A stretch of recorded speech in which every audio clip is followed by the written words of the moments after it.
22 June ৰবিবাৰে দুপৰীয়া 2:48 পৰা অম্বুবাচী আৰম্ভ হ'ব। গতিকে ইয়াৰ আগে আপোনালোকৰ ঘৰৰ মন্দিৰ বা ৰাজহুৱা মন্দিৰৰ দুৱাৰবিলাক বন্ধ কৰক আৰু দৰ্জা নাথাকিলে এখন ৰঙা কাপোৰেৰে নিশ্চয় ঢাকি ৰাখক।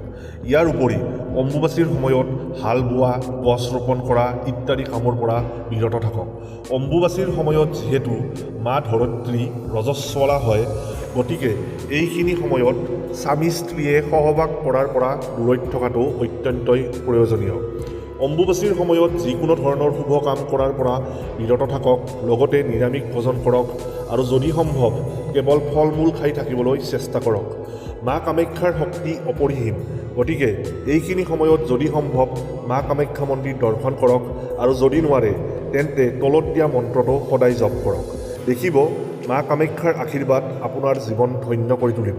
কমেণ্ট বক্সত জয় মা কামাখ্যা লিখি আগলৈ ভিডিঅ'টো শ্বেয়াৰ কৰক। মা কামাখ্যাই বিচাৰিলে এইবাৰ অম্বুবাচীৰ পিছত আপোনাৰ জীৱনত চলি থকা সকলোবোৰ সমস্যা নাইকিয়া হ'ব। জয় মা কামাখ্যা।